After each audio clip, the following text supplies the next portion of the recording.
I am so very sorry for your loss. Oh, thank you.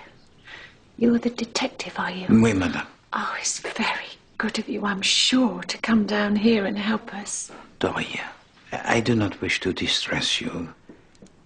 I only wish to ask of you a few questions, perhaps. Oh, of course. Please do sit down.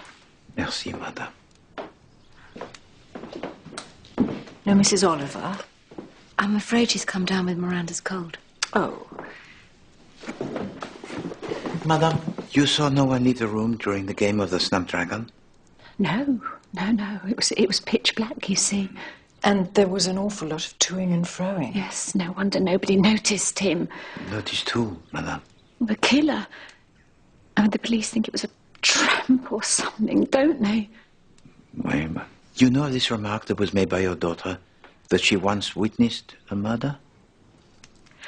Oh, God, forgive me for saying this, but we all know what my Joyce was like. She loved to tell a tall tale. She'd have been showing off to try and impress that London person. Perhaps, but if she did witness such a thing, then... Are you sure you're going about this the right way, monsieur? Shouldn't you be looking for Joyce's killer in the here and now? Old sins cast long shadows, mother.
Madam Goodbody, I am told that you have the knowledge unrivaled in this village. Nosy, in other words. No, not at all. I don't mind what people think. You'll always get the truth out of Mother Goodbody, mister. More than from most others round here. I've always been on the outside, me. Looking in. That ways you get to see things. Different. I sees things all the time. Sometimes with my eyes, sometimes in the leaves. Comment? The leaves? Tea leaves, me dog. You can see a lot in them.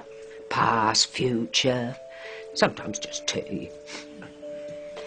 Maybe our little Joyce might have seen things too. Quite so. Let me see. Deaths in the village. Oui. How far back? Well, Mademoiselle Joyce said that the murder took place when she was quite young, so perhaps in the last 5 years or so. Well, of course, there's plenty has had their 70 and died natural. But as far as I can see, there's only 3 possibles for this murder, what Joyce said she saw. And they are? Beatrice White. C'est the mademoiselle? Monsieur Leslie Ferrier. Ferrier? Bon. And Mrs. Llewellyn Smythe.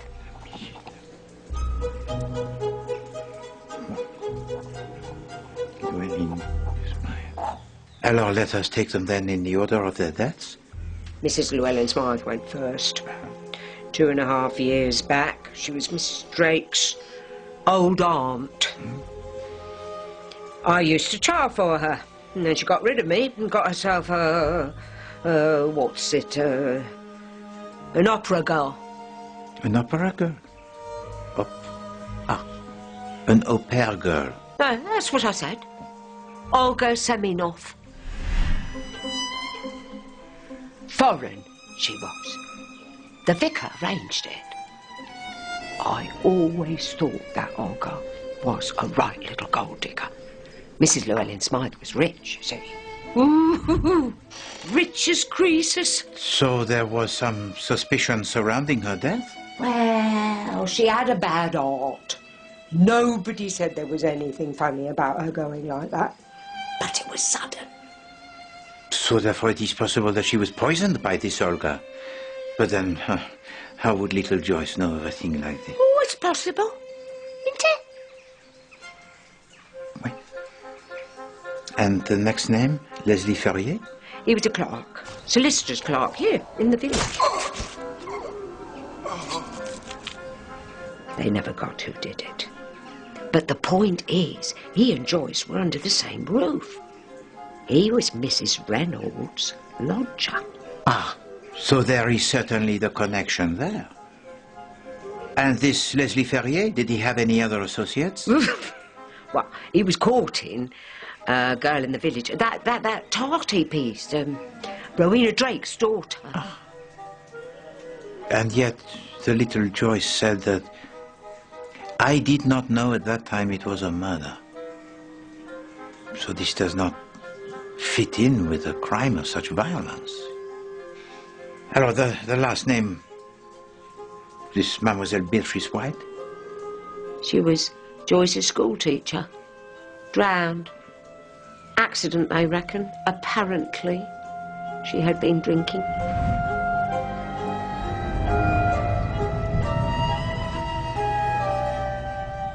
But this Poirot likes better. It is much more likely. The thing is, you see, there'd been mutterings about her. From the parents, about her suitability. She was very thick with the church organist, Elizabeth Whittaker. Very thick. I see. Alors, you have been of the greatest assistance, madame. Merci beaucoup.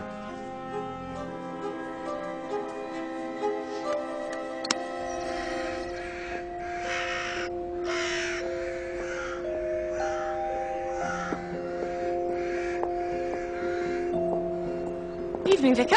Oh, Miss Whittaker. I was just shutting up shop. Mrs. Reynolds is thinking of Before Jehovah's Awful Throne for the funeral, and I'm a bit rusty. Thought I might do some practice. Be my guest. Oh. You've had another one, then? Yes. Good evening. Good evening.